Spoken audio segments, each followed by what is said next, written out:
Hi, welcome back to another Behind the Pensions bonus episode. This time, we're going to hear from David. This year, we've been enjoying hearing listeners like you tell us their pension stories. Today, we're going to hear from David and how an unexpected medical diagnosis brought his financial planning into really sharp focus. I'm Philippa Lamb, and if you haven't subscribed to the Pension Confident podcast yet, why not click that subscribe button right now so you never miss an episode. Now, just before we hear from David, here's the usual disclaimer. Please do remember, anything discussed on this podcast shouldn't be regarded as financial advice or as legal advice, and when investing, your capital is at risk. Now, let's meet David. My name's David Barrow. I'm 48 years old. I live in the northwest, so kind of South Manchester, and I own my own limited company. My first time saving and thinking it was for retirement was when I was in my teenage years, and my grandfather put me onto savings accounts and so on. Forget which account it was, but the ceramic pigs, if anyone remembers those.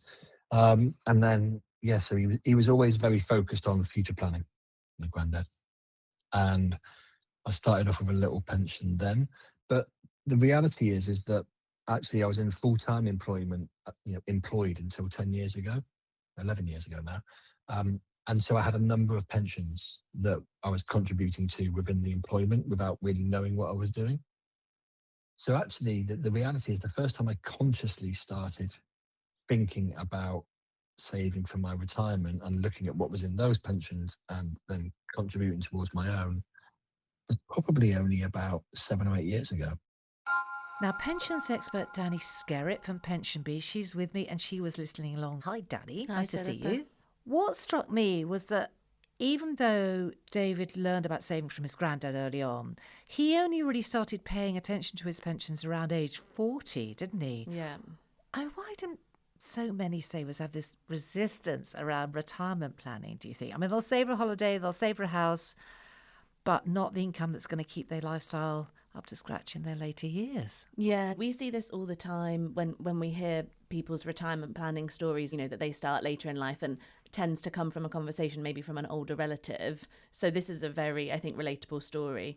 But we know that in the UK, people rather save than invest for various reasons. But the Financial Conduct Authority, their Financial Lives Survey, shows that 90% of adults have cash savings, 35% had investments. That was in 2024. We should just clarify, what is the difference exactly between saving and investment? Yeah, so saving is much more straightforward to understand, which is probably why many more people have a savings account and tend to save rather than invest. So when you're saving into a bog standard savings account, you're putting money away. There's usually an interest rate attached to that. That could be fixed or that could be variable. There are sort of different types, but you have this interest rate and your money's tucked away, might accrue interest over time, and then it's there when you want to take it out and spend it. So this is just like the bank or building society account lots of people have. Exactly, yeah. And with investing, you're putting, so say £100, you're putting that same £100 into an account, but it's not just sitting there waiting for you to withdraw it. It's then invested into various things. So again, there's lots of different types, but it would likely be invested in stocks and shares, maybe bonds, maybe a bit of cash, could be property as well. So it's sort of invested in a mix of things. And the bottom line here is, with investing, there's going to be risk, right? I mean, you might get higher reward, you might do, you might not, but there's risk. That's what puts people off. Yeah, I think it's that you could put your money into an investing account and the balance go down, the sum go down. Whereas with saving, you know that you can withdraw that £100 that you stuck in when you need it.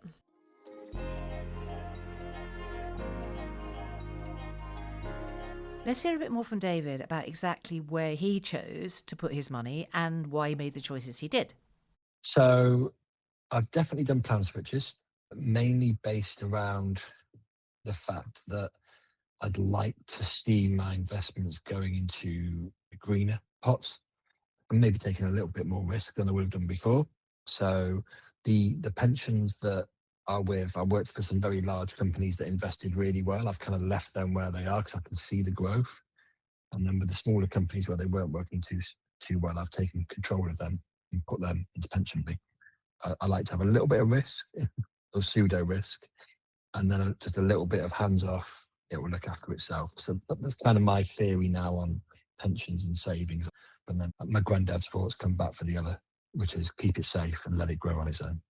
So, David, he's thought about this quite hard, hasn't he? He's got these Yeah. little pots, he calls them, over his career, and he has consolidated some of them, he said. So just explain for us, what exactly does that mean?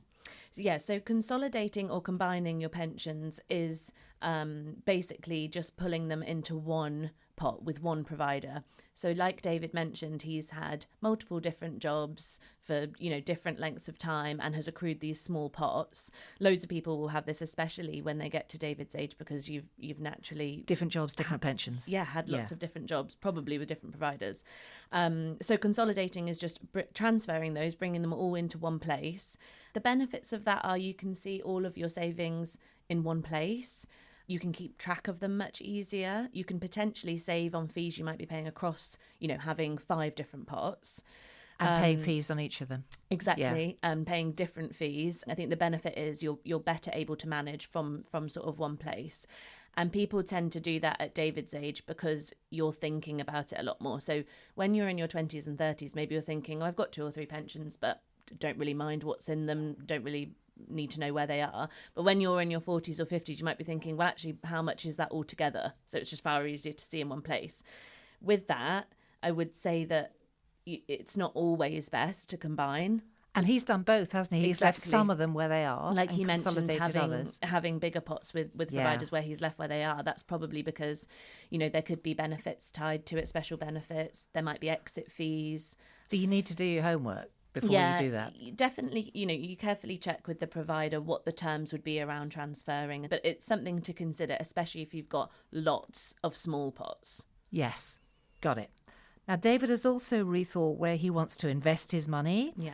And how much risk he's prepared to take with it. Yeah. These are obviously important things to think about. Yeah, so like we said earlier, investing always involves risk. There's going to be higher risk investment accounts and higher risk pension plans that you can be in, and lower risk. The higher risk ones essentially mean that your money will be more invested in the stock market, and a lower risk pension plan or investment account could mean that you're more invested in cash and bonds, which are less volatile. Yeah. So throughout your life, you're going to be comfortable with different levels of risk. At David's age, you're approaching retirement, or you're thinking about retirement a bit more, so you might want to change your risk profile and move away from higher risk investments. When you're younger, you might want to be exposed to higher risk investments because you have much longer to save and for your investments to ride out the ups and downs of the stock market. Got it. So age is definitely a consideration, but I'd also say that it's not just age, because what are you doing with your life? You might be starting a family, you might be changing career. All of these things are going to factor into risk too. So it's not just age. You need to consider the stage you're at, your dependents, how much you're earning, all these things. There's all sorts of plans for all sorts of risk levels. Yeah, there is. So with your pension provider, you should be able to see clearly the level of risk attached to the plan that you're in. With PensionBee, our default plans are tailored to ages. So we have a default plan for customers under 50, and we have a default plan for customers 50 and over. So the under 50s, the Global Leaders plan is invested more in the stock market. So higher risk. Higher risk because people have longer to save and to ride out the ups and downs. And then the over 50s plan is slightly more lower risk because we're assuming that people are going to be coming to access those savings soon, and so they don't want to be exposed to as much risk. And people can move between them. Exactly, yeah. You can switch plans as you like. And like I said, your provider should be making it very clear what you're invested in, whatever plan you're in. That's the key thing, isn't it? It's knowing where your money is. Yeah, exactly. Now, David also, he said he does wish that he'd understood his workplace pension better when he was working, when he was an employee. And of course, at that time, his company was contributing regularly into his pension, which is great. I think a lot of us feel that way.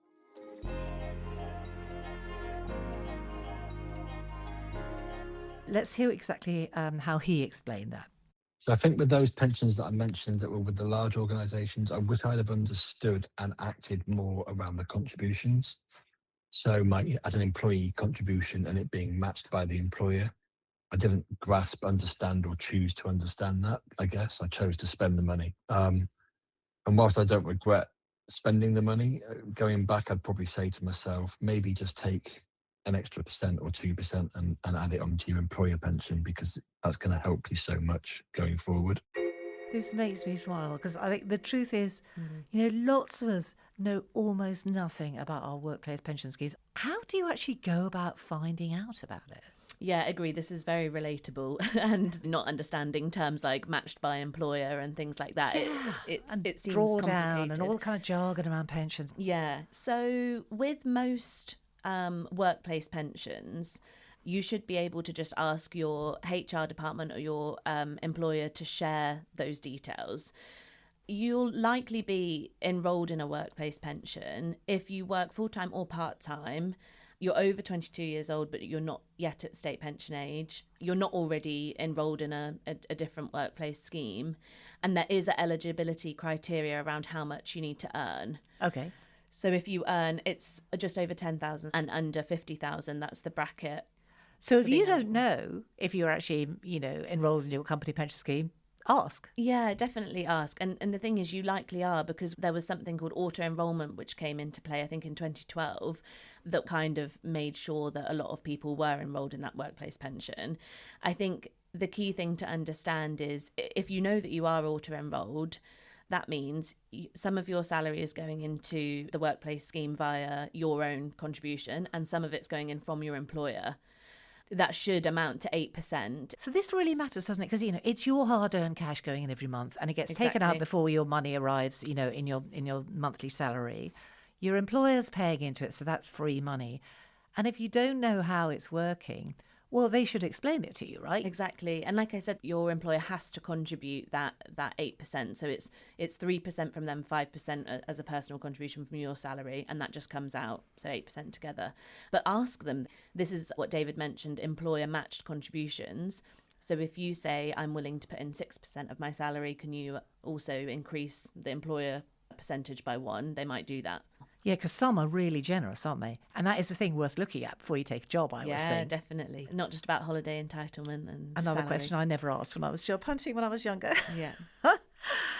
Talking about 1%, maybe 2% contribution. Does it really make a big difference financially? Yeah, we have done a study on increasing pension contributions. This was a report called the Cost of Disengagement Report. So 8% is the auto enrollment minimum. To just get a few caveats out of the way, we're assuming you're on a starting salary of £25,000 at 21 years old. The average annual salary increases are 2% of the pension contributions, and that's from age 21 to 54. Okay. We're talking about 3% annual investment growth and a 0.7% fee that your provider's going to take, and you're not withdrawing over this time between 21 and 54, which you can't. Okay, so that's the scenario. Yeah, so the 8% contributions, your pot size by the time you get to retire at 68 would be just under 195,000. Okay. If you increased by 2%, so the total percentage contribution is 10%, you would get just over 240k. Okay. So the difference in the pot size over that lifetime is £48,500. So it's serious money. Yeah. And if you pushed your contributions even higher? Yeah, you can increase again to 13%, and your pot size at 68 would be 315,000, and the difference between that and the original 8% is over £120,000. So that is a radical improvement. Really, really stark. It lays it out, doesn't it? And I think, sometimes these numbers can just sound quite abstract, and it's quite hard to put your own circumstances into it. But there's lots of tools online where you can use calculators and forecasting and stuff like that. So I'd encourage people to go and do that for themselves. Put in what you're starting with, put in your age, put in your contributions, and see that projection. And we've got one on the PensionBee website, our pension calculator. And then you can play with pushing the numbers up and down and see what the difference will be when you actually retire? Yeah, exactly. Yeah, okay.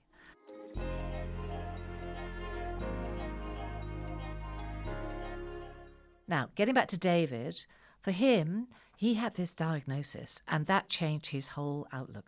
I had a life-changing diagnosis a couple of years ago around a cancer, which I've come out the other end of, but that really refocused me on my beneficiaries. and understanding that if I wasn't going to be around, would they be looked after? So again, when you're 21, you're not thinking about that. But I'd probably say to myself, think about not just your future, but the future of those that depend upon you, and contribute a bit more now. And they'll be in a better position if or when you're not around in the future. So David's talking about pension beneficiaries. These are the people who benefit from the pension if you're not there to enjoy it yourself. Just explain how all that works. Yeah, so your pension beneficiaries are exactly like you said, Philippa. It's who's going to get that pension money if you pass away, either before you've even accessed it or after you've accessed it, and there's still some money in the pot. You know, people don't like talking about death and people don't like talking about pensions. And this is a topic that combines the two. So it's really difficult to kind of have that front of mind. People don't want to have these conversations with family, but you need to. People are a bit more used to maybe talking about wills and things like that, but pension beneficiaries are maybe slightly forgotten about. So you could also write in your will who you want to receive your pension. But for the vast majority of providers, you need to specify the beneficiary with them. Okay, so you actually need to formally tell them who you want your beneficiaries to be. And certainly with PensionBee, and I think like that it will, one, make the process much easier should that happen. It will make your life easier, your family's life easier. And if you're with a provider that has an app or an online dashboard, it should be very obvious where you can just jot those names down. With PensionBee, you can just do it on the app. So it's super, super easy. And we always encourage people to think about it quite frequently as well. So it's not something at 30 years old that you put someone's name in as your beneficiary and you don't look at it again. Well, yeah, life happens, doesn't it? I mean, relationships, unfortunately break down. You may still have a former partner as a beneficiary and have forgotten all about it. Yeah, and then you might expand your family and have children. They might have children. Yes.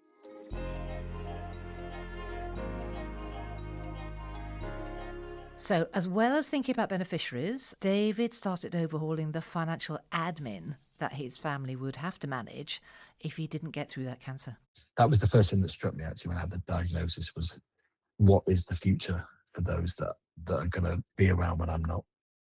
Before my diagnosis, here's a folder, go and look in this if I get one over tomorrow, and you'll find everything you need for all my savings and all my pensions.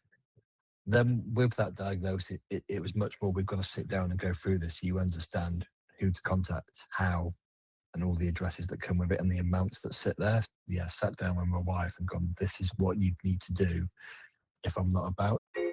So, Dani, it's like he said, isn't it? It's not the most joyous conversation, but he is making a really important point here, isn't he, about record keeping and keeping your loved ones in the loop about your arrangements. They need to know, don't they? Yeah, definitely. I would say David is the A-star student in this. The Excel spreadsheet is impressive. Yes, I've got to say I don't have one of those. With all the passwords and what you need to know. So that is ideal, but at the very least you need to be just having conversations. If you don't have the Excel spreadsheet, I think it doesn't mean that you're sort of disorganized, but does your partner, do your children even know where your pensions are, the providers that they're with, your bank details?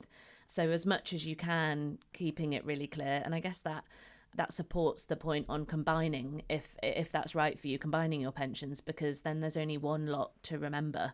Yeah. There's only one provider you need to contact. There's only one provider you need to keep up to date with your details and your beneficiaries' details. So yeah, I think the message there is around open conversations with your family. Even if you're in perfect health, what an important conversation to have with your spouse. Yeah, food for thought.